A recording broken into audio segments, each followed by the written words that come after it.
Hello, and welcome to the Old Farm Bus Podcast. This is the back of the bus session. And at least I can do my clapping now to sync it up. Do I have to clap as well? Yeah. Bravo. Hello, and welcome to the Old Farm Bus, back of the bus sessions. I've not done this before. Yeah, my mum was just shouting for the peacock, and I was like, do you know what, Huw? We need to start all this again. Get this over. So before, it's 4 o'clock now. Huw got here at about 3 o'clock, and we've been talking our little faces off. So I hope we've saved some in the tank. I hope we've got something ready there. Oh yeah, definitely. Now, I'm always ready. I've known you for years now, and like we're saying, we've never crossed paths. We've never really been at a gig together so much. I've just never had a long conversation with you, apart from when I saw you at Thrive about 18 months ago. Yeah. And I remember just talking, being like, why were we not mates at school? Why did we not just have a moment together? Yeah. And because we were both on very different paths at the time, I suppose, I always reflect to Mill Hill. And I was just so confused by it all. Every day I'd be going to school and I'd be with a different group. I was like, I'm going to be the bad guys today. I'm going to go and smoke round the corner. And then another day it felt wrong. So I was like, right, I'll go and try out with a different group. And I never clicked so much. I never had something like that. Yeah. Did you? Yeah, no, I think I had quite a similar experience with friendship groups and stuff as well. I was the social butterfly too. I moved between different people and never really felt like I sat with a group particularly, but I had some really good friends at school and made some really good friends as well. So people who have stuck with me for the last 10 years or whatever, ever since I left and stuff. And most of that came from music as well. So people I met through playing drums and stuff and going, oh, what you're doing is really cool. I want to play music with you. Let's make a band and stuff. So yeah. Looking at you from afar at school and hey up mate. Absolutely. When I saw you in your circles and groups, I always just saw you as a very rounded, well put together person. You were probably in the top set of everything.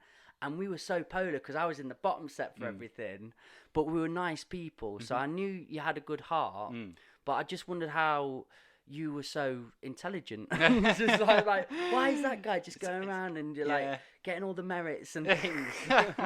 Oh yeah, Did definitely. you have that at home? Were you quite nurtured in that department? Or? Yeah, well, it's really kind of you to say I'm good-hearted. I appreciate that, Mike. That's really nice. But yeah, I guess for me, it's just I think the only thing I've ever been gifted with is probably a little bit better than average memory. That's probably the only thing. The rest of it has been down to hard work and other people helping me and putting me in that place. So I think for me, my education really started well before I went to school. It was time spent with my parents, just having conversations and stuff. It was the places that my mum took me to, going to Midland Railway Centre to look at the trains and stuff, and going to Woollerton Hall to look at the taxidermy. Or it was my dad sitting down with me and watching Royal Institution Christmas lectures and stuff like that. Okay.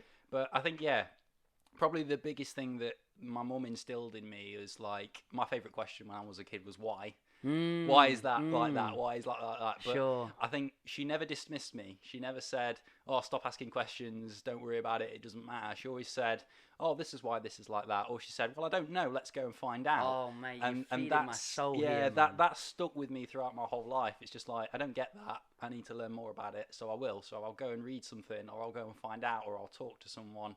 And I think, that passion for learning and trying to better myself and understand, that's where that came from for me. Reflecting on that, and for me, I always loved the why, but as soon as I asked it, I was shut down quite aggressively. And at school, by parents sometimes, if I go any further, it's just, why are you always thinking? Why won't you just shut up for a minute? Or it's okay, I'll stop. And it was probably sometimes quite pedantic questions, why is the sky blue? But that is very curious as well. Absolutely, and that kids are full of that curiosity. Absolutely, they just want to understand. They just want to know. It's really. I don't envy any parent. It's such a hard job to do, to find that balance, to try and keep yourself together and look after a kid and help them grow, and that's really hard. That's really, really hard. I'm looking at getting this book soon, and I think it was called Teaching You the Things Your Parents Wish They Knew, or something, and it was just like, yeah, I think Russell Brand described it once. We're basically just a concoction of our parents' mistakes. I think he said beautifully. You just want to be like sort of like ruined enough to be funny, but actually still be a quite put together person. Yeah. Mate, it's so true. And I suppose the other day I was listening to a podcast, and this guy really openly said, like, you know, my parents were actually a bit too loving and a bit too like giving, and told me I was great all the time. And that actually affected him. He didn't have any thirst for anything. He was just like quite content. Yeah. But then he got to a level where he's like, I wished I'd have reached. And then there's a guy I love, David Goggins. He's like a real motivation guy. But he's talking to all these people, and the common theme that they've all got is like they had quite tricky backgrounds, quite a lot of pain in their life that made them go, I've got to go out there and prove everyone wrong. No, I think I definitely had that as well. So like my parents split when I was quite young, but I still had the fortunate of having two loving parents who were close by and who were both there for me all the time. But yeah, you can't say that doesn't affect you when you're a kid, when your parents aren't together anymore and you hear arguments going on, and you internalize that and you go, are they arguing because of me? Is this all my fault? And that pain was there, definitely. But yeah, wow, that's quite we've gone back. I think we're 5 minutes in, and that's already we've gone so deep already. And because interestingly, like, my parents did argue quite a lot, and it was like ferocious sometimes. And they stuck it out. But somewhat, I always felt I wish they'd stop. I wish like they did drive apart, because it was just too much for me to take on a constant. And like I'd go to school, get shouted at there, feel. I wouldn't listen to the teachers though. I'd play up there. But then I got home and there was more aggression in my life, and I was like, I just need comfort. So I ended up going to my nan's house, playing Xbox and getting treated, and then getting quite fat. So, which took me on a bit of a long journey then, because it was like, oh, the bullying kicks in now. Do you know what I mean? It was like it's really hard, isn't it? And I think a lot of people find that they find comfort in food as a coping mechanism to deal with pain that they're experiencing in their lives, and that is a go-to for a lot of people. Like, I'm hurting, I know what will make me feel better. A really nice meal. I'll cook something really good. But, and it's easy, but the long-term part of that is quite tricky, and that like becomes a bit of a cycle then, doesn't it? Like, I'm having a kid soon. Amazing. I know. I didn't know if you wanted to talk about it here. Always, man. Yeah, I'm so happy and excited. That's such amazing news. I'm really, really happy for you, man. Thank you, man. Honestly, brilliant. we are ready. We've had all our conversations. And I'm so glad. Long walks, and it's been a beautiful part of where I'm at now. And I have to look back and reflect of it all, and somewhat I've been a bit glued to my past. I've had all the like, I wished I had it like this, I wished I had that, but having a kid now has just made me go, wow, I can learn from that. I can implement the bits that I wished I'd have had. And you'll try and you'll fall down and you'll fail sometimes, but that's okay. 100%. That's okay. Knowing that you want it though, knowing that you are like hungry for that, my daughter, to have a beautiful life as possible, that I can always keep on thriving for that. Yeah, that's amazing, man. That's an ambitious goal. It's the right one to have in your head. If that's what you want, is your life for your daughter is going to be brilliant. Don't get me started, mate. So, like, look, if we go into education a bit, because I know that's part of your job and it's part of like who you are and what you're really passionate about, and me too. So I'd like to know our positions on it, and sure. I know part of it now because we had that hour before. You should have been here. You should have been here. I wish you were there. And let's talk about like our own experience from going to the same school, because I had John Joe on yesterday. I didn't know he was like from our school. And again, he's so different to us. And I'm thinking of everybody that was at the same school, and it's like, we all grew up so differently. What happened? We're all different people. It's like, school is not meant to be a factory that produces everybody into a small box where they're all exactly the same. It's meant to make people who are capable of existing on their own, being independent and being unique. That's what it should do. But so often it's not, I guess, today. So what is your thoughts on Mill Hill as a whole then, really? Like, because you at school top set everything. Same year, just different. I was in Monsor, you were in Dove. But you were top setting everything. I was bottom setting everything. But I always looked at you from afar again and was like, decent guy, definitely really nice. But why can he just get through it? Like, why is he like at the top of the tower? Yeah.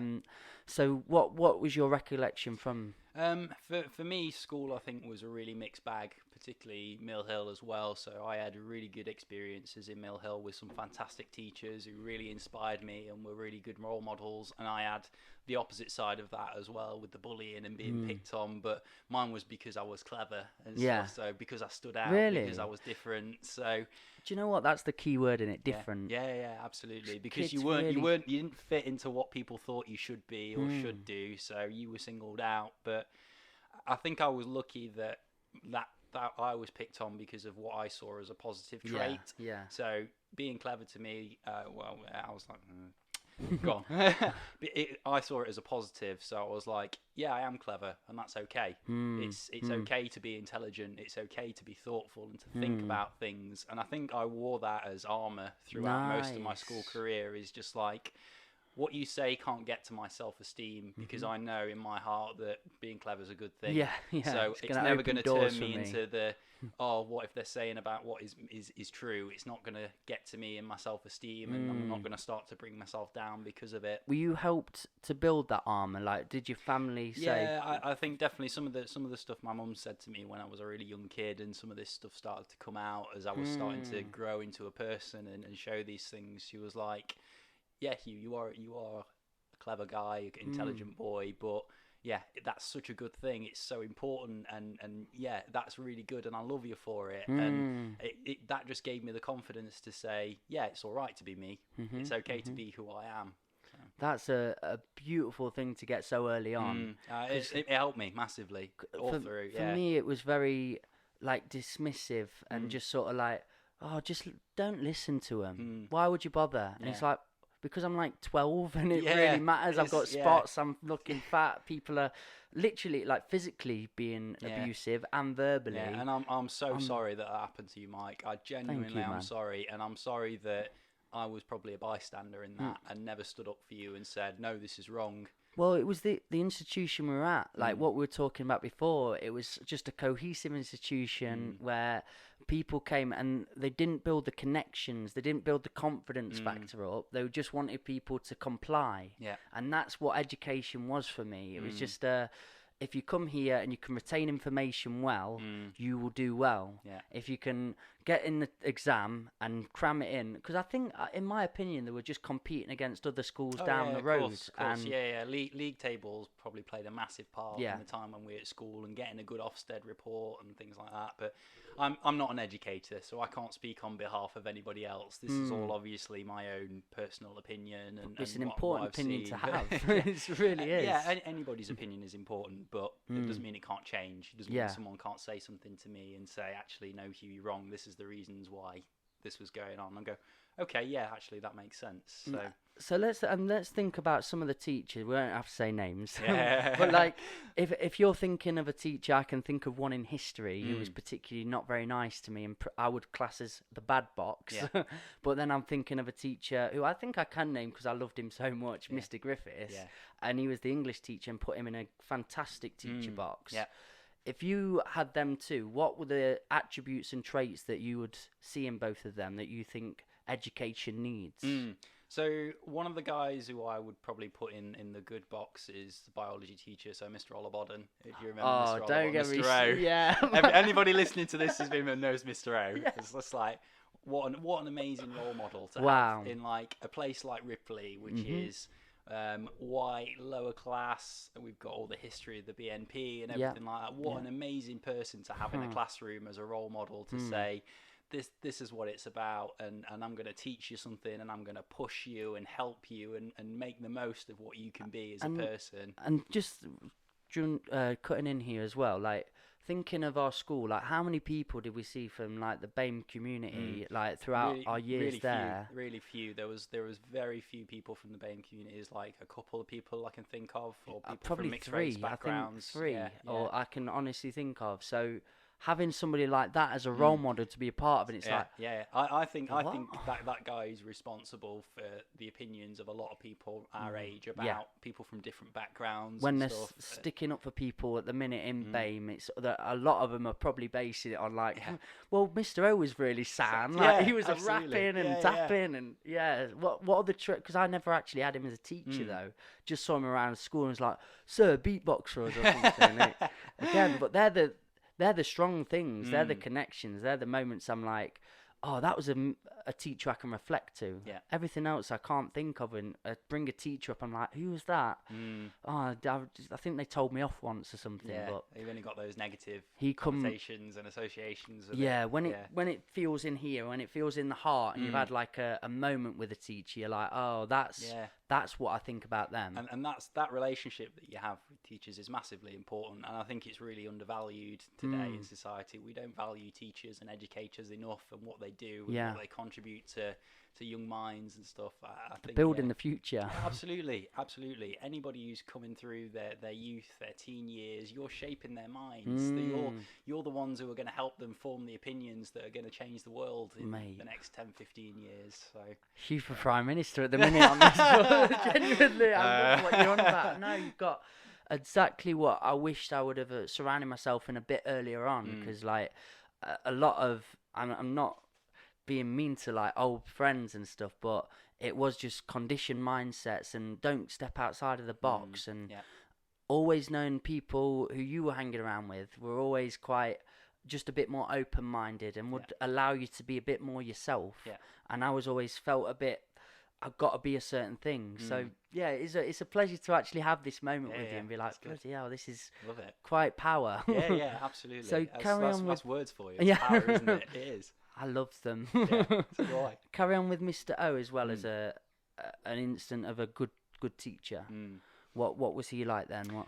So I think he had a really good relationship with students, and it was a really honest and open relationship. So you could have a conversation with Mr. O. He could come up to your desk and he'd talk to you, and he'd talk to you with like understanding that he was the teacher and you were the student, but it was really open, and you could talk to him, and that was brilliant. And he knew his subject, absolutely knew his subject to death, knew it inside passionate out. About and he was it as well. passionate about it as well, and he was passionate about teaching, and that shone through. Absolutely, it always shone through that he knew what he wanted to do, and he enjoyed doing it. So let's go to, again, don't have to mention a name, but if you're going to somebody that you didn't really enjoy the presence of as a teacher, and that lesson was like, going to do 2 steps forward, 1 step back to get there.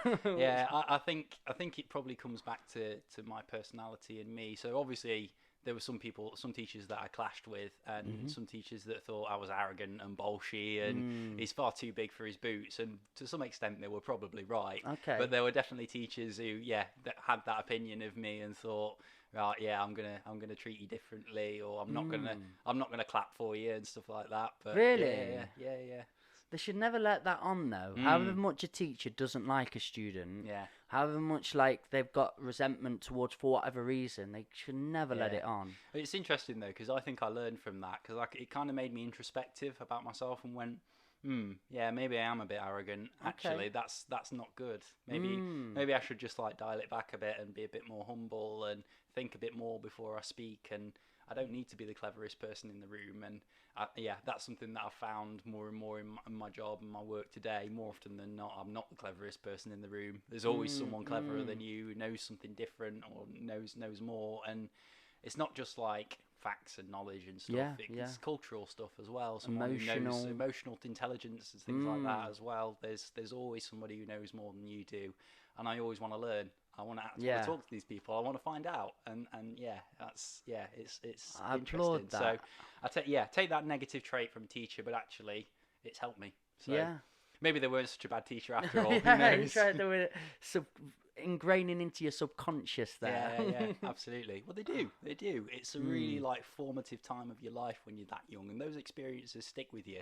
They have done for me for the last like 15, 20 years or whatever. I think maybe like I've not reflected enough on my school experience to what it did for me, because really I keep saying, you know, all my learning did come from outside of school, and I wasn't very confident. I did have to learn that, getting on stage for the first time, like shaking so much. Yeah.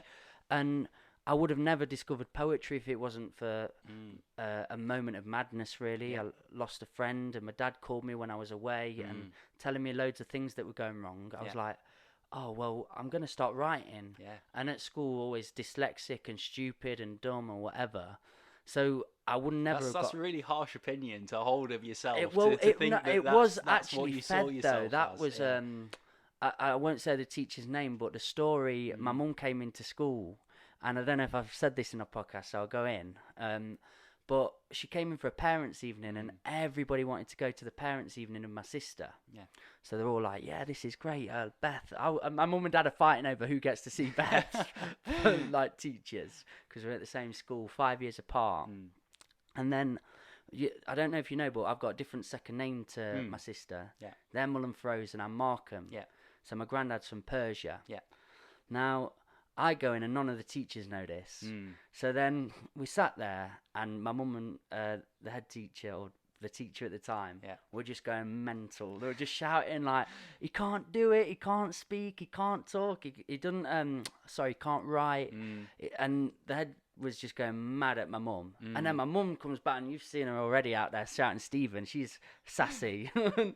And she was going back like, he comes to school to learn. He comes to school to do all this. It's your responsibility. And they were just throwing me, not literally around the room, but my name was going everywhere. Yeah. And then the teacher did this. And I know he shouldn't have gone this far, but he did. He whacked his hand on the table as hard as he could, slam, and just went, "Mrs. Markham, what are we going to do about your boy?" And my mum, who's really proud of her background and her name, was like, "I am not a Mrs. Markham.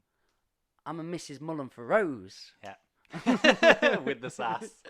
And did the finger click go? That's how you remember it. It's like... And the teacher just changed tone completely, just completely silenced, and went,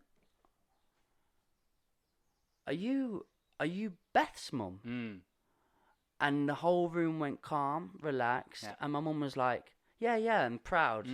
I'm Beth's mum. Yeah, that's right. And the teacher looked at me and looked at me mum. One more look at me and then look, and went, "You must be so disappointed in Michael." That must have hurt. And man. I remember, man, like genuinely, I was all so confused at school. I hated to be there. I wasn't working there. It didn't suit me. And that moment was like, bam. Yeah. You're nothing. You're never going to be your sister. You're never going to be anything.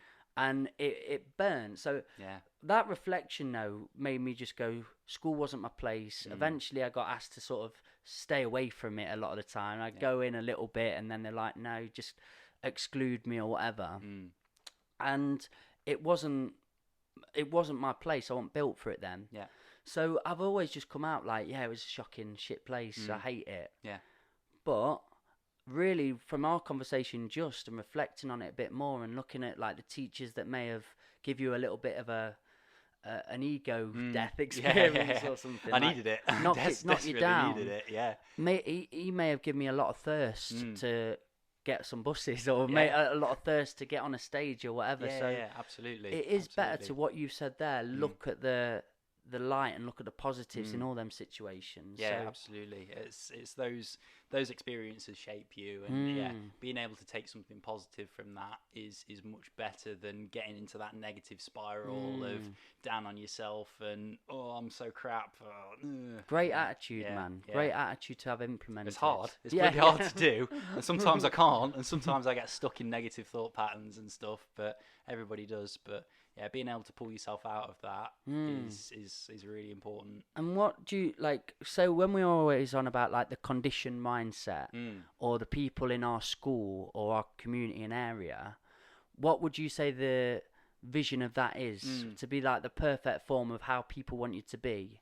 How people wanted you to be? Yeah, but it's hard to say, isn't it? But I think people wanted you to just like get on and fit in and be the lad that played football and messed about in class and didn't really care about school or want to do anything with their lives. So that kind of sort of, you know, I don't care attitude. That was what I kind of felt people wanted you to be. It's just like, treat school like it's a game. It doesn't matter, and you'll come out with some GCSEs. Maybe you'll be all right. Maybe not. So. The thing is, it's easier to play the Joker, isn't it? Yeah. And like that is the only time after all the bullying and hurt I felt in school. The moment I started playing up and being silly and daft, and that was when you got attention. It was the attention came. Yeah. So it worked for me in a way. It calmed all the upset down, but then obviously the teachers are on the other side of that, so they become my enemy then. I had the enemy of the kids for trying to just be me. I think I did something really daft once, and it was like I threw a chair at the wall or did something daft, and everyone loved it. I remember the moment I was like, oh, this is great. Hey, Mikey's on one again. And then the teachers then came in, and it was a battle between that, which side do I want to be on. So interesting. Just fitting in. That a lot of children now, when I go into schools, you see it, and then instead of just screaming and saying, "What did you do that for?" you sit down and go, "How did that feel? Like, what made you feel you needed to do that move?" And I never had that. It was just a shout. No, I think that's changed a lot, and now in that mindset is changing. That those conversations are important, and understanding people's emotional well-being and how they're feeling and what's actually driving their actions is the route to helping them more than anything else, I think. I suppose one thing that, like, in our education experience that I really wished I'd have had then was music. To be honest, because I'd go and try playing football, not that great at that. I was never good at football either. the amount of musicians I've met throughout the years now who found it so early on in the primary school, and then like you've discovered drums. That was it for me. And again, it was a teacher. It was my year 5 teacher who played bassoon in an orchestra and loved music and played piano and stuff. Wow. And she knew a guy who played the drums and was a drum teacher, so they got some money to have a drum kit in the school and teach drum lessons and stuff. And she was just like, Huw, we'll get you on playing the drums. And that was it pretty much from there, from like being 10 years old. So when that passion struck you, did you really feel, were you like, this is me, this is what I want? Yeah, definitely. I used to love it. I used to actually go back into the classroom at like break times and stuff just to play the drums, because they were, so I didn't go outside and play. I went in the classroom and played the drums, and all the kids used to like line up at the windows behind the classroom just to watch me messing about and playing drums. Wow, so that gave you a little bit of that attention. Yeah, it was like, no, those are my first performances. That was like, that's when you like start going, this is really cool. People are watching me and they like it. This is amazing. Were you on shows at like school? I did, yeah. So I used to do like the nativity plays and stuff like that, and I used to sing and stuff in them. I think the main reason they picked on me is because I had a bit of confidence. They were just like, Huw, you've got some confidence. It doesn't matter that you can't really sing or anything, but go and have a go at this. I wished I'd have done more drama at school. Drama's such a good like moment of like discovering emotion and absolutely running around with that and playing characters. I suppose you've got to learn how to be a character. Like we do forget I'm playing the world of Michael Markham at the minute. Just trying the best of what is a Michael Markham. It's one of those things. It's like, do you ever really know who you are as a person? It's just like, because that changes all the time. So how do you know if you're acting or if you're actually being genuine to yourself? That's really hard, isn't it, to find that. Somebody said the other day, like my mate Jagger, he's from like a very well done family. A very like, if you're creating a sitcom and you want to create a beautiful English stereotypical family, you'd create Jagger's family. So he's had it all right, and I love it, and I love them. And he said the other day, like, something so simple as, like, go with your gut. Always go with your gut. And it was like, I suppose when I'm acting the way I'm acting, if it feels right, it's probably right. Do you know what I mean? Yeah. If it feels right and you're comfortable with it, then that is you. Back in the day when I turned into a bit of a bully myself because I'd had it so much and I felt myself slipping, I always remember feeling disgusting after. Yeah. I remember coming home and like being really upset with myself and distraught that I'd made somebody cry or something was horrible. Yeah. So absolutely. if we could teach children, if we could teach young people to start feeling their emotions a bit more, feeling their experience, I think that would be a good way. Yeah, absolutely, definitely. Emotional intelligence, I think, is really important skill that we don't talk enough about, and being able to understand you and the way you think and how you feel, it really unlocks a lot of that ability to go, actually, no, why am I thinking that way? That's not right. I'm driving myself down an avenue that I don't want to go down. Actually, what about this? Especially like young boys, they're like the pack mentality. They're just hounds. If they saw like an injured animal, I don't see them looking after it. They'd stop pulling it apart. They're just, it's a bit of a crazy world. There's no mercy. No mercy when you're that age at all. So, particularly like as soon as it's like pick on this kid, go here, one follows and then another follows and then that's it. All four of them. It's one thing that I do think our school failed us on the most was just creating connection, creating like, why would you want to do this to this person? Why would they want to feel that? See how it feels to you. And there was one teacher that, Mr. Griffiths again, that tried to implement that, because we were all in the bottom set, so we were pretty much the naughty boys. But I remember some bullying was happening in class and they were throwing rubbers. But he sort of made a bit of a scenario and told everyone, like, when he comes in, we're going to sort of like dismiss him a bit and make him feel this way. It was a bit of a social experiment, but it proper worked. It showed you. It's just like, as soon as you take that attention away, negative or positive, that's it. And he's lost his power then, hasn't he? He didn't show him up too much. He didn't let it run on too long, but he made him feel uncomfortable. And then he took him outside and said, "We've done this to you today and made you feel." And I remember the guy came in and apologised to everybody, and it was just, it must have had an impact. It must have had a massive impact for him 100%. To flip 180 and go, "Oh yeah, actually what I'm doing is wrong." I spoke to the same guy about 2 years ago and I said, "Can you remember that moment where Mr. Griffiths made you do that or made you feel that?" And he was like, it was amazing. It really did something for me. And that's what teachers and educators have got the power to do, is to change people's lives like that. And it can be in a moment. In a moment. And it can make a massive difference to someone's life. What you just said then is so important and so profound, because I think teachers, and I totally understand, because my partner's a teacher in a secondary school, and with teachers all the time, and they feel it's such a big task ahead of them. It's such a tiring, it's a hard job. It's a hard job, and it's undervalued and massively. It is, but if you could live for that moment, and it can be created at any moment, that's a power in itself, because it's like, okay, restart, let's go again. And Chrissy comes back sometimes with the best stories, and it's never, oh, this kid did really well with their answers today too much, but it's always like at the end of the class, oh, they came up to me and said they really enjoyed this lesson. That's that positive power. Positive feedback, and getting that straight from a kid, that's amazing. Just go, get that in my heart. It makes you feel good.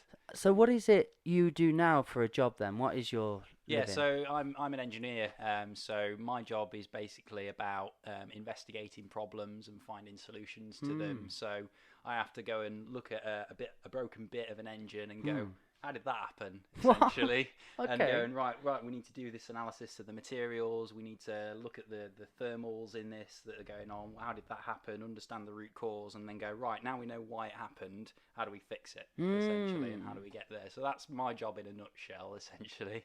I mean, after everything we've just been talking about, that's pretty much what we're on about now. You just metaphorized it. What's the problem? What do we need to know? How are we going to fix it? Yeah, absolutely.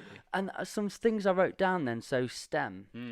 What does STEM? What's that acronym? Science, technology, engineering, and maths. So it's the acronym that we use to talk about those science and maths related subjects. Okay. So do you feel they're very important? Yeah, massively. They were to me as well, but they're equally as important as music, as art, as drama, as any of the other subjects. But it's close to my heart because it's what I enjoy. So yeah, I've done time as a STEM ambassador and gone into schools and talked about my job and what I do. And is this part of your job then? Yeah, so it's voluntary. So it's stuff that I do on the side in my spare time and things like that. So you've got your job. And then, but you do still go into schools and talk about this part. Oh, I love it. Go in, man. Go in. So yeah, I've done all that in the past as well, and talked to kids and said, look at this cool video. This is awesome. You could do this as well. You just have to think about these sorts of things and really trying to inspire people. And especially trying to inspire people who are underrepresented in engineering as well. So women and people from ethnic minority backgrounds and stuff as well. Because we need that diversity of thought. Yeah, because when I'm talking about solving a problem, I might have the best idea. Somebody else who's done something else, done something different, had a bit of a different experience might come and say to me, oh, what about this? And I go, yeah. Yeah, that's exactly what we need. That is exactly what we need, is that diversity of thought to help us, because we'll get there faster. And then other things that I do, so I interview as well, so I sit on the other side of the table when we're recruiting for our apprenticeships, and yeah, my job there is about a young person coming in who wants a job, and I'm there to get the best out of them in that day. It's like, come and show me what you can do. Tell me how much you want this. Show me how passionate you are about it and how much you can think about it. So what do you notice in really good, like, people that come in and talk to you about that, really good students? So the ones who I admire really and respect are the ones who have spent time thinking about that day and what they want from it and what it's going to mean to them. So they've done their research, they're well prepared, they've thought things through, they've practiced their presentation and stuff. They know how to work in a team, they know how to talk to other people and get on really well. And it's those sort of things that I'm looking for, because I can teach you to be an engineer.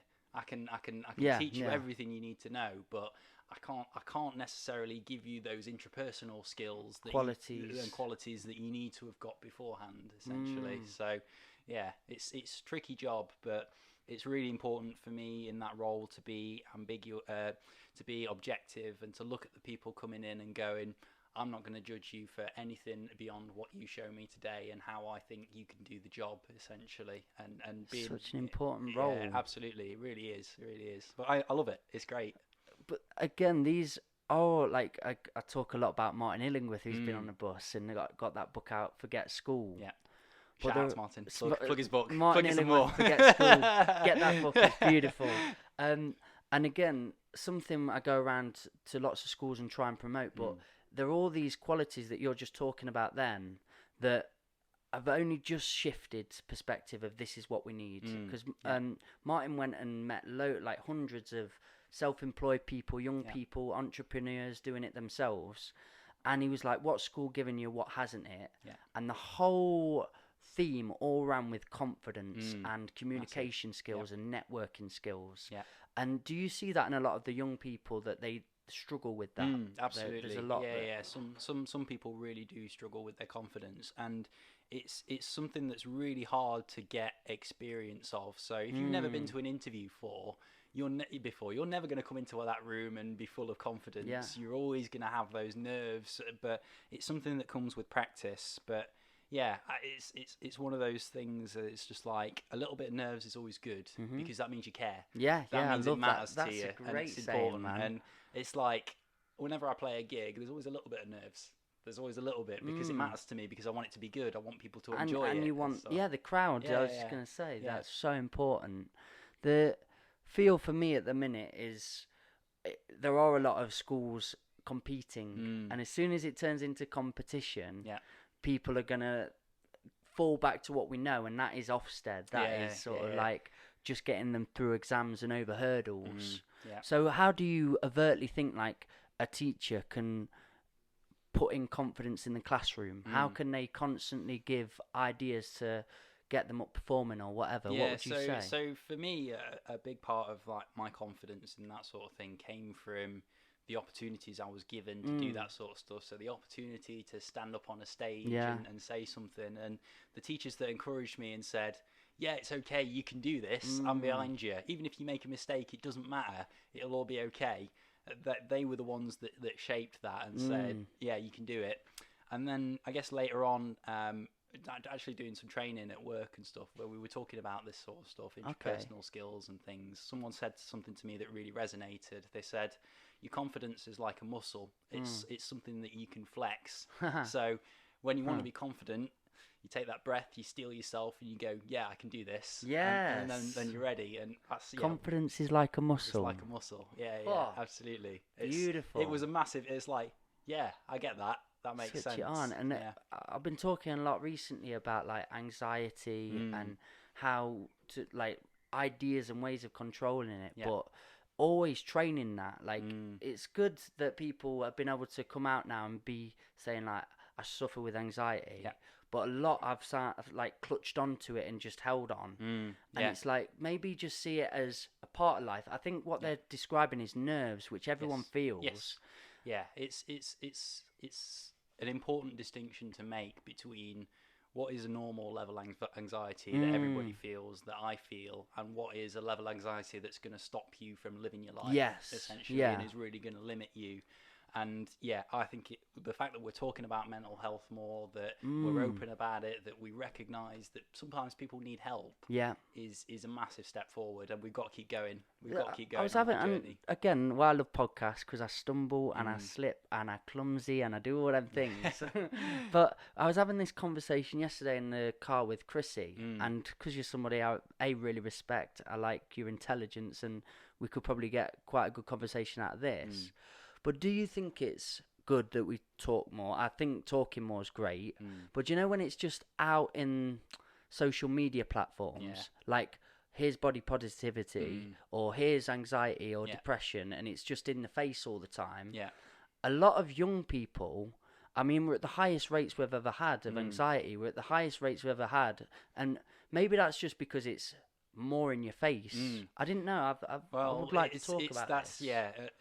It's one of those things where as soon as you start to talk about statistics and measurements, you get into that difficult place of, well, what does it actually mean to you? What is it telling you? Is it telling you that actually people are more aware of anxiety, that actually they know more about it and therefore they report it more? Or is it telling you that actually people are feeling more anxious day to day? And a simple measure of 10 out of 10 people say they feel a 5 on the anxiety scale is not going to give you that. You need to have these conversations. When you're talking about the human mind, it's such a... It's not tangible. You can't work out a measurement and a level of happiness even. We always try. It's a vague saying. It's a really difficult thing in sciences, and particularly in social sciences as well, is trying to turn those qualitative measures of how someone feels into something quantitative, because we have a bit of a bugbear in science about you need to measure it, you need to be able to show that this line on this graph's changed, and it's all good, but actually is it really telling you the results of what's actually happening with someone? Are you just quantizing them down to a number, a statistic? Statistic. Because a lot of the time, again, some great scientists, and I love like Richard Dawkins, and what an amazing orator, what a great speaker, incredible speaker, and again, I absolutely adore the way he's put himself across. Like he's very like sometimes calm with the way of it, and then when he needs to shoot, he shoots, and it's great. I was listening to him on a podcast recently with somebody a bit more spiritual, but still of a man of science, and Richard Dawkins, he couldn't shift pattern of thought because he was seeing everything in such a humanistic perspective. And when the guy got onto sort of more conscious thinking and afterlife or psychedelics, there was the conversation cut. And it was like reached the limit of where he could go with his mind. It's just like, actually, no, I'm done here. This is where I get off. And somebody so genius. Somebody so intellectual to cut cord on that. It made me feel a bit like, well, there is only limitation. There is always only limitation. Absolutely. I'll just pick up on something. The word intellectual there. I don't really like that word. To me, it's like it conjures up like pretentious and arrogant people. It's just like. That's not what it's meant to be about. It's not meant to be about, I'm cleverer than you, I'm an intellectual. It's meant to be about, everybody can achieve this, and we need to raise everybody's game. I suppose when I say it, I have two different perspectives. And I say intellectual for me is something I've always just learnt as somebody that can hold information inside the head. Yeah. And then there's another side which is called wise, and somebody that can use that and knows how to deliver it and makes people feel comfortable in it. So somebody that reaches to the level of wisdom is something I adhere to and something I look up to. Yeah. And I love. That was why I suppose I was calling Richard Dawkins intellectual in that perspective. Was like he obviously knew all his facts, all his figures, all his ideas were in his head, but then being able to be open and being able to flex with that, absolutely, he couldn't. So the wisdom sort of shifted pattern for me there. Yeah, it's really interesting. Yeah, absolutely. Spirituality is a really difficult topic for anybody to speak about. And the reality is that nobody knows. Chances are we never are going to know. Yeah, it's that's the great beauty, unknown, though, isn't it? It's the great unknown. I mean, for me personally, my view is when you're dead, you're dead. That's it. Yeah, all done. So, but then your body, what's left of you, your remains, it goes back into the earth, and you're returned to where you came from, essentially. And that's the cycle. Essentially, that's the cycle of life. Is you're born, you grow, you take in everything from the world, and then you go back to it, and that's it. So I'll just tell you a bit of my story, and it was one that I was very conflicted in how open I'd be on my podcast, because I wondered who would be listening to it. Yeah. And I've always got people in mind. I'm like, oh, what if they see it or something like that? But I think the truth is always just the most important thing. So during my life, I had a lot of depression. I had a lot of struggle, and my mental health just collapsed at one stage. Lost a girlfriend, so we've all been there. Yeah, absolutely. And I came home, and when this girl, she watched too much Hollywood, but she just left me, and left me a letter. And it was just wow! And we've been together years. You should write that as a film. We travelled all over the world together. We've been a year in South Africa, and then one day I got a letter on my bed on the pillow, and it was just like, "I gone," and I just collapsed. I was just like, I couldn't breathe, crying and all that. But I'm somebody that, because I've not had much of a loving life and experience, nurturing, I really put my energy in people, everything. Yeah. So when that was taken away, I went for months and struggled and couldn't break this habit of I'm not good enough. Who was it that you think pulled you out of that? Well, this is I'm jumping ahead into this and why we got into the Richard Dawkins moment and when you die moment. Yeah. So I ended up typing in on my laptop easiest ways to die. Jeez. Genuinely how to not feel, because I was just so scared of dying. Yeah. But I didn't want to hurt. I didn't want to do it wrong and then be suffer. Yeah, all that. So I really had to work it out, but I was ready. 100%. I was just going to go blump, done. Yeah. And I remember I was going down a thread. Yeah. And this is why I was careful of who was going to watch this, but I want a little Mikey to watch this one day. Yeah. I want him to see it and understand there's a way out. Yeah. And I was looking down this Reddit thread, and one said, before you do anything stupid, try a psychedelic. And I remember it really strongly, and I just looked at this thread, and I was umming and ahhing, and I live in Ripley, and I know lots of contacts. So for me, it was that or death. There was no in between, and I promise you, I would have been another one of them statistics. Yeah.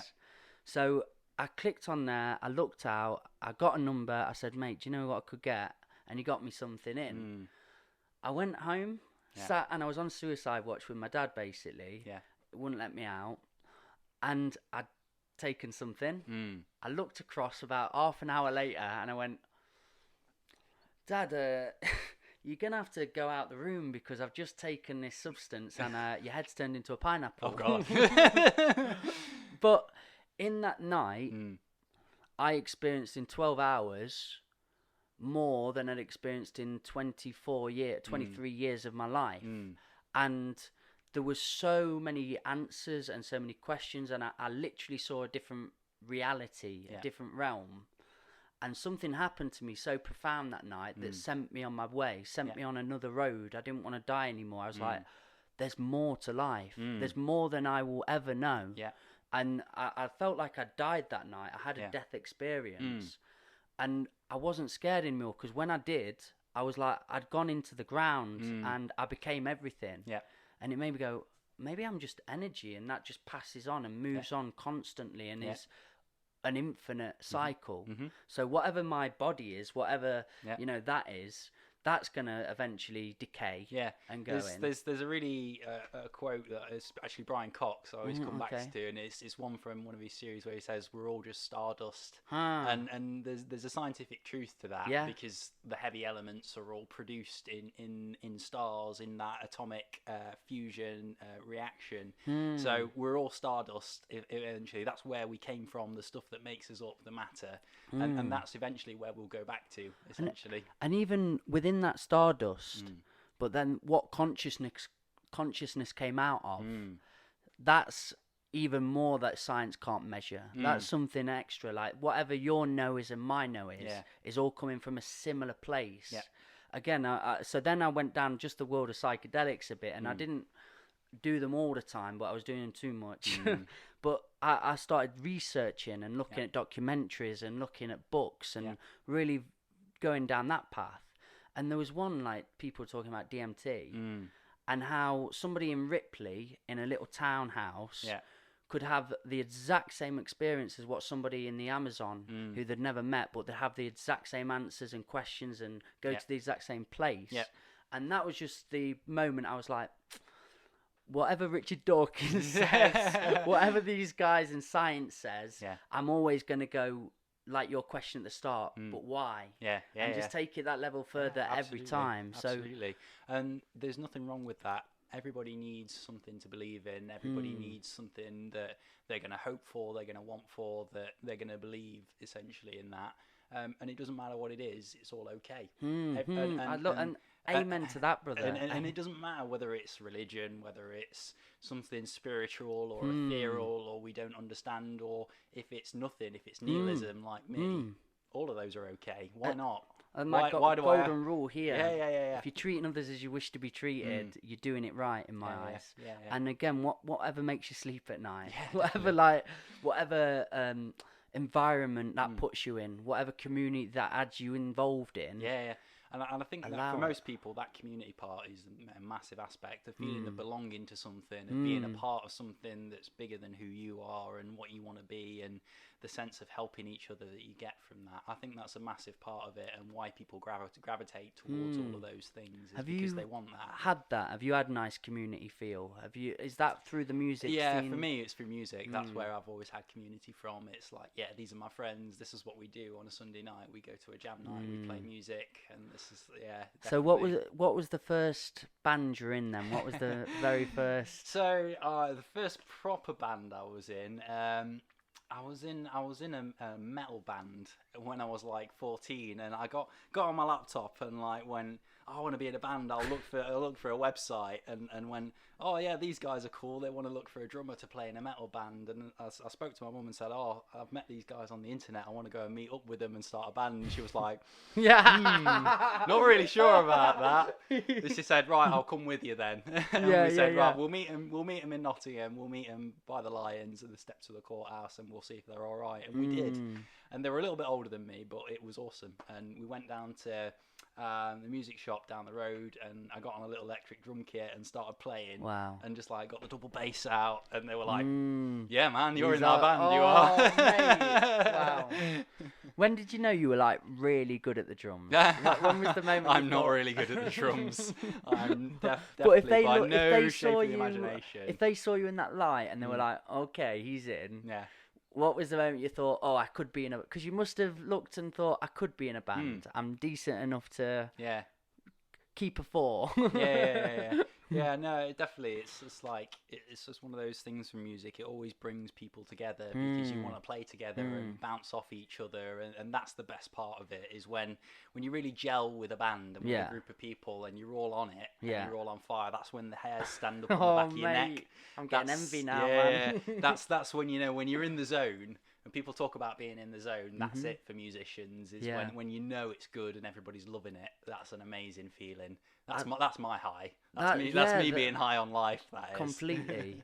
And it is something I always talk about and just say I've got so much envy towards it. Can you describe that feeling of flow of just like being in that moment? Yeah. So it's a mixture of being really relaxed but being really focused at the same time, and also like a euphoria. It kind of like swells up. You feel the hairs standing up on the back of your arms and the back of your neck, and you just go, yeah, this is good. And you create that for the people in the crowd, have the exact same moment as well. Yeah. They're all just like, they're doing the perfect thing right now for this moment.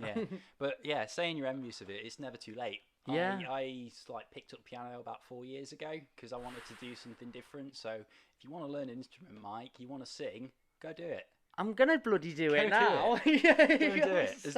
What's stopping you? Go and do it. Mate, 100%. And I think that is interesting that we always put like barriers, like it's like too old now, I'm just too old. Never too old. You're never, especially never with too music old. as well. Yeah, absolutely. Like maybe you've got to get to a certain level with something like football, where you're like, well, I can still do the walking football now, and I've seen like fat ball and things.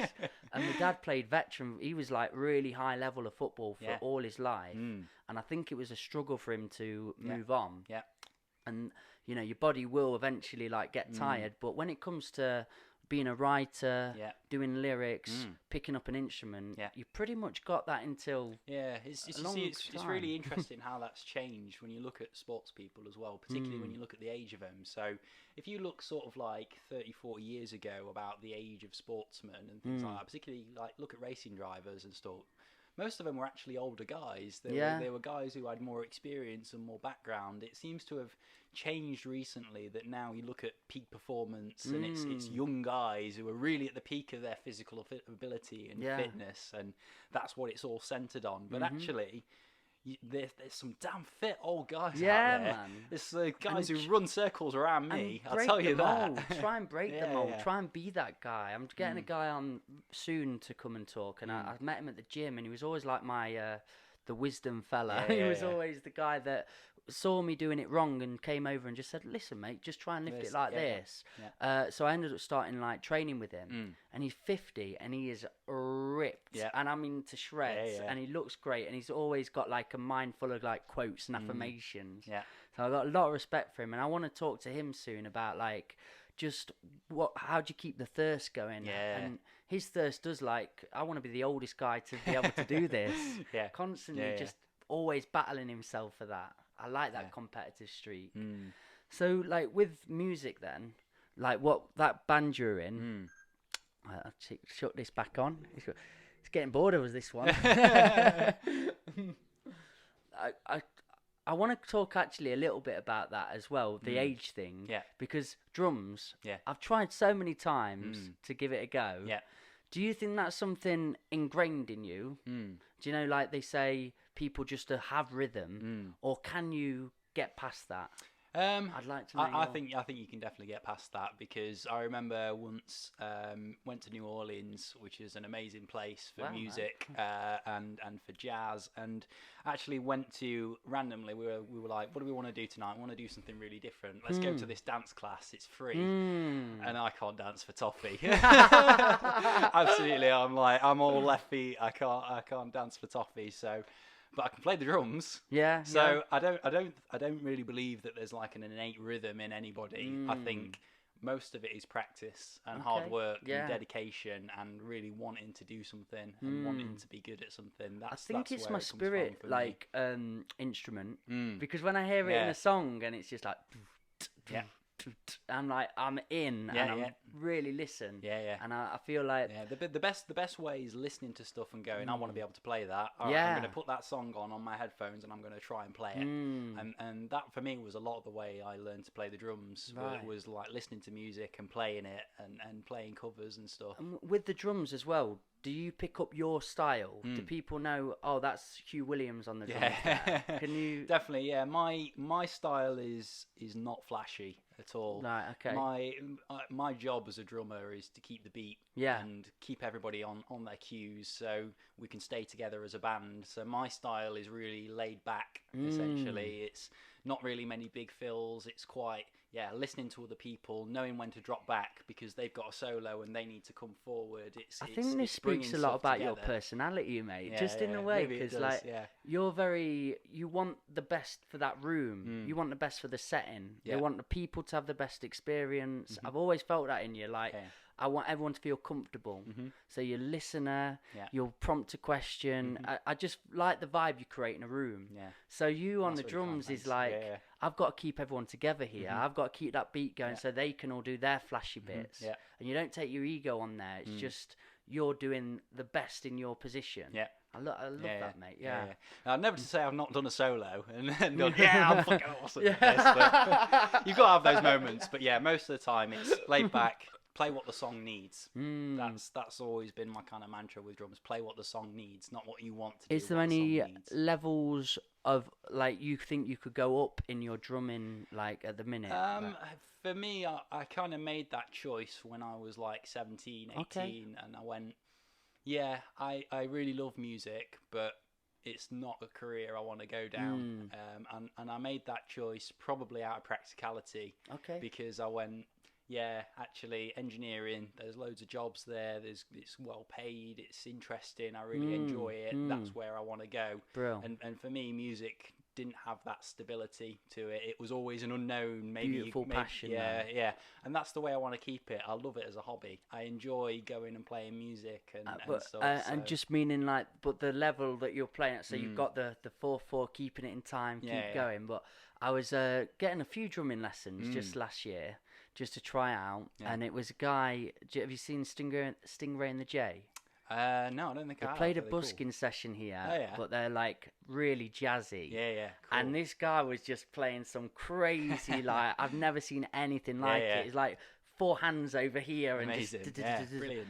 And I went and had a lesson with him, and I was just not a chance, mate. I couldn't get to, because I want to be that good straight away. That's the problem with me. That's the really hard thing to get. I think I might learn with you though, because you seem like you've got a lot of calmness about you, a lot of patience. And if it was just really going 1, 2, I think you could sit there and do that for a bit. That's where you start, but it comes pretty quickly because you start with that basic beat and then you start to augment it and stretch it, and you go, well, you drop this extra bass drum here or this little extra snare drum here, and all of a sudden you've got a groove. And it's gone from that 1, 2, 3, 4 to. Oh, it gets credit, man! I love it. It does. It gets me excited. So, how many instruments can you play?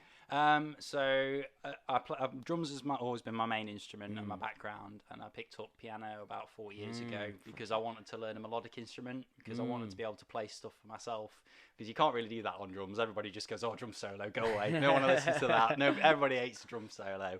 And then recently I've started singing as well. So I play piano and sing. So that's what Have you had any lessons for it? Or?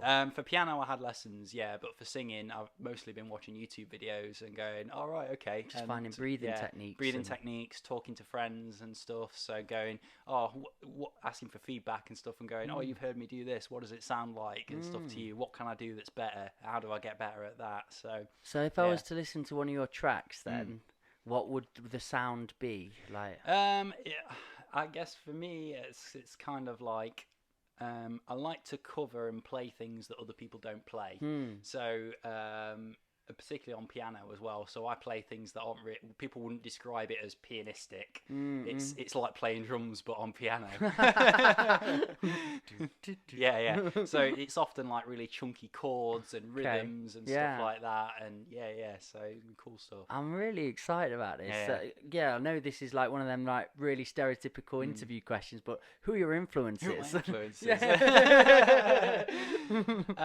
From drums perspective, some people who I really listen to are really cool, like Ginger Baker. So Ginger Baker was the drummer in Cream, which was Eric Clapton's band back in the 70s, and Ginger was a jazz drummer, and he brought all that jazz into a rock band, and the stuff that he plays is really cool, really interesting, but grooves. and that's really cool, really interesting. Piano, again, some really interesting jazz players, people like Jamie Cullum or Jules Holland as well. What a fantastic player Jules Holland is, amazing. So yeah, really cool. And what about singing? Singing, honestly, like, while you're talking to me, I'm just really envisioning like your next single out. Yeah, I'm really picturing it.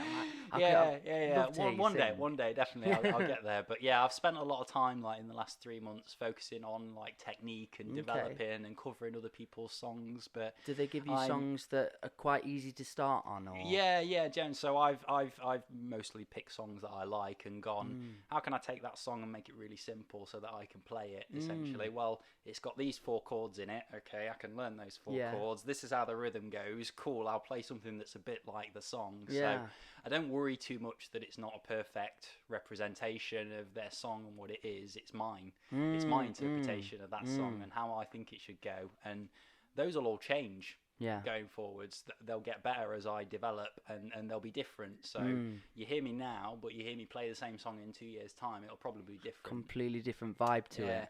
And as far as singers go, same thing. You go and watch Foo Fighters, Dave Grohl, listen to some of the songs that they play, and they don't play them like they did 10 years ago.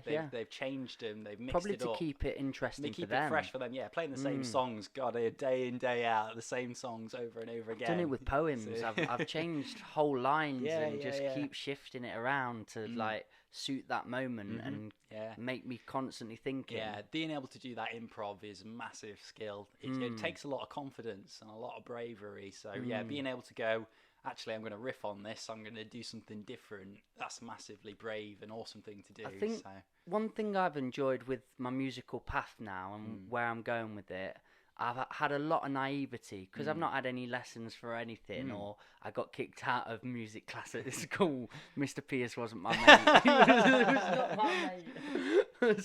So I struggled in that term. And I remember going in class and just sitting with a guitar, and I'd literally learnt how to play Dry Your Eyes, Mate, but on one string. So, and he just laughed at me, and that, I think I broke the guitar. I was like, fuck it, I don't want to play then. So that was little ego Mikey running around still. But the naivety I've got towards it is giving me a good and a bad side. Like, there is a lot I really don't know, and it would help if I knew the techniques and what I could bring to it.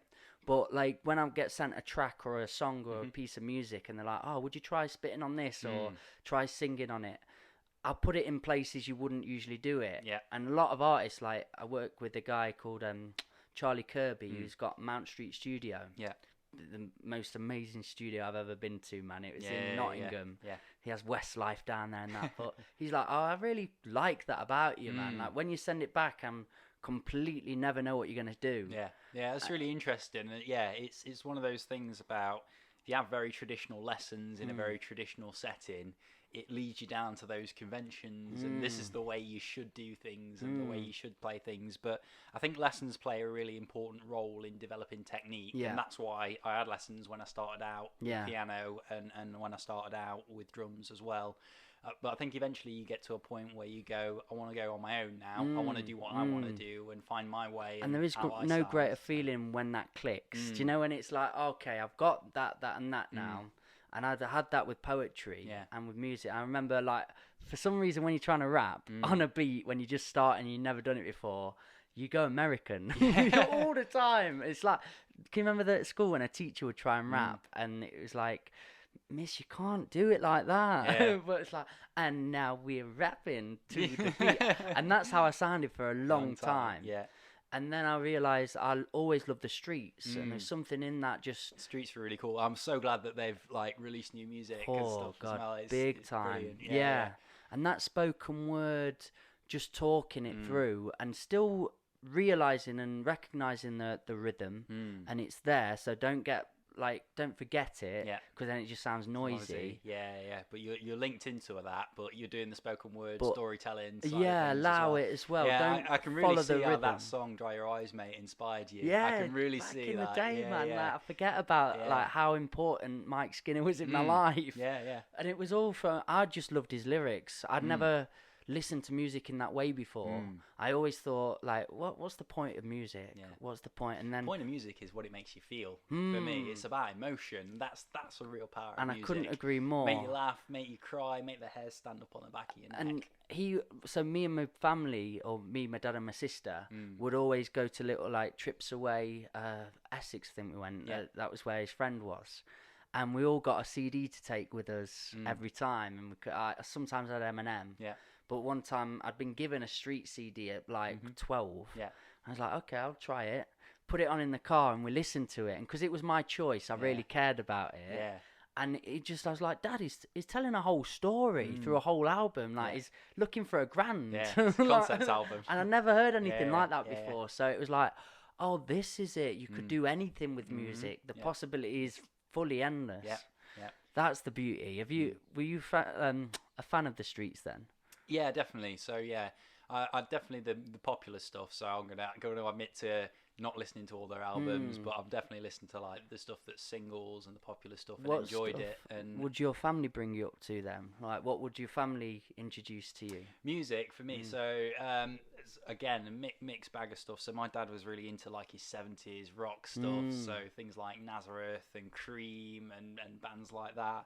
And my mum, we used to go places in the car and listen to tapes, and she'd have mixtapes that she'd made at home and stuff. Wow. And there were things like Bob Marley and the Wailers and stuff, and ska, and even back to classic 60s stuff. So quite eclectic mix really, then. Really eclectic mix, definitely. Yeah, and then I started to develop, I guess, my own tastes and my own wants, and started buying skater rock CDs and stuff like that. Avril Lavigne. Come on, Mikey, admit to it. You love Avril Lavigne. I really do. Is that the song, isn't it? Skater Boy, Skater Boy. Yeah, absolutely. So what's the next projects for you then? Have you come up with a bit of a... Yeah, so the one that I'm doing at the moment is my solo stuff. So I've called it the Huge Band, but it's just me on my own. So there's it's a pun in that, isn't there? Yeah, it's a little bit of a pun. A little bit of a pun. I'll take a pun now. Yeah. So basically, it's me playing the piano and singing. So my aim really for this year was to really develop that and get it to a place where I can go and gig. And the next thing is to try and learn some more instruments. So something that I really want to do is my uncle's got a cornet that belonged to my great-grandfather. So this cornet is like 100 years old or something. So I want to get that instrument restored, and I want to play it and say, yeah, this is a family heirloom. I'm gonna bring it back into use. It takes a person like you, man, to just look at something in that way and go, I'm going to learn that. Yeah. I'm going to go and do that. And what I keep hearing from you all this podcast is like, it's never too late. Nah, never too late. Yeah. Be curious and always want to learn and grow. Yeah. And I love that attitude. And I think it is quite rare, man. It is. So you be proud on that. Thanks, man. Yeah, beautiful. Definitely. I'm going to take a lot of the, hello us in the future. I'll be watching this later on and thinking like, go and really pick up something. Go and try something else out that you've never thought of before. Yeah, do it. So important. Yeah, absolutely. Yeah, if there's something that you want to do, go and do it. Never too late. You're never too old. Yeah, you're kind of a wizard. A wizard. There's no wizard when you're over 30 and you're still a virgin. Okay. That was only Hagrid. So, are you looking to perform this then? This solo? Yeah, definitely. So that's where I'm going. As soon as COVID crisis is over and we're able to go back to the pubs, I'm out there playing the jam nights, playing the open mics, doing my thing. So have you got like the adrenaline for that now? Are you ready? I'm ready, for it? Yeah, definitely ready to go back. I looked the other day because I've been writing a list of going, right, songs I've learnt, songs I want to play, and I looked and went, oh, I've actually got a set. I've got a set now. I can go and I can tell support me a few people. Of them on that set. So it's a mixture of like classic stuff, like there's I Can See Clearly, which is Jimmy Cliff. Yes, so, I love that playing song. That one. There's an Eric Clapton one, so Wonderful Tonight. Oh, mate, do you know what? I don't know how to sing really, but everyone can if you can speak, you can sing. And I sing all the time in the shower. That's my shower song. Yeah, it's a brilliant song. Darling, Yeah. Oh, yes. Yeah, brilliant song. And then there's modern stuff on there as well. So like Someone You Loved, Lewis Capaldi. There's What Do I Know, Ed Sheeran, stuff like that. What a beautiful mix, well. man. Yeah. I'm coming to your first set. I promise you. Come on, everybody come. Please, I need it. You might be down here, mate. If I see some if stuff. you want a busking session, do you fancy doing some music? I'd love to do it. Yeah, man. I'm so ready now for gigs and just getting people back together. I mean, the busking sessions of all like films, so like I get in a production, I get in a filmmaker, get in that, and just because I lost 9 school jobs in a day, which is basically a year's work for me, I'm gonna calm on that a little bit, but I am gonna, if people are up for just coming and doing a gig, I'm not bothered about people filming and putting stuff out on the internet. I just want to come and play music. Oh mate, well honestly, if we can get you down, get Nick down, get a little, you hearing this, everyone? We'll do it. It's such a nice vibe on here, and we'll just really bring people together again. That, man. I look forward to that. Awesome. That'll be amazing. So I'll wrap it up because I reckon we could do this 100 times and still have something else to talk about. But where can people find you? Where can they see what you're up to? And so I think the handle I use is at the Huge Band. So if you search for that on Facebook, you'll probably find a page that's got about 30 likes on it or something. But so I'll be sharing it now, man. I'm gonna be starting. I'll press that. You can do an invite all, can't you? Yeah. I'll be doing that for you tonight. Oh man, that'd be cool. Thank you. Appreciate that. No problem. Cool. So at the Huge Band, and anywhere on Instagram as well. Not on Instagram, no. I think I'm on Twitter and YouTube and Facebook. Gotta get on Instagram. That's the big one. I don't know. I suppose somewhere we could have got onto, and we can probably go a bit down here at the minute. But social media. Yeah, you'll probably find with me, I don't post a lot. Yeah. I'm on social medias, but you don't find me posting because I'm very much a watcher. Okay. So I read my feeds, I see what people are saying, I think about it. So if you look down like my page on Facebook, you'll mostly see other people tagging me and stuff in their music videos and things, trying to create that engagement and stuff. But yeah, that's my big frustration with social media at the minute is that if you want to get the reach, you have to put the money in. You have to pay for the advertising. It's true. If you want to make that investment, that's cool. But yeah, it's frustrating. You want it to be a little bit more natural and honest, and going to them gigs, bringing out a few cards, saying this is where you can find. I think, but you get a better audience from that. You get a more long-lasting, honest audience that will stick with your vibe and be like, I like him for this. Yeah, I found that on the way, man. As soon as it started, because I just learned monkey see, monkey do. So I saw friends like sponsoring things. I thought, makes sense. Yeah, well, it definitely works. It definitely works, and that's what it's there for. Facebook's an advertising tool. But after a while, the likes or the shares or the people who are in your, they liked it for a bit, and then later on they're like, I'm done now. I'm cool with that. So it dies down. But the ones, if you have met them on your journey, had the Huw experience, they're in on it. They really are. I don't know if it's an experience or a nightmare, but I mean, before we do wrap, then I'm wrapping in. I'm telling you, before we wrap it up, how do you view social media at the minute? That's quite an interesting question and something why this podcast happened. Really, you messaged me on something I'd put on. And for me, it's an important tool of the modern age, and it is with us to stay. But it's a really difficult thing that we're wrestling with because it is so new. So finding the best way to use it, finding the way to make sure that the content is right and is free and open, but trying to manage that with freedom of speech and everything else is really difficult. But yeah, I definitely support Twitter fact-checking Donald Trump. I think it needed it. So yeah. And what about Katie Hopkins being chucked off Twitter recently? Yeah, I support that as well. Yeah. I support freedom of speech, but as soon as it's them guys, it's like just go. You've had enough now. There's a difference between freedom of speech and hate speech. Yeah, and trolling constantly. And it's an important distinction, and hate speech is not okay. I completely agree. I completely agree. I would just like to see more people who are on the same side talking like this. Yeah.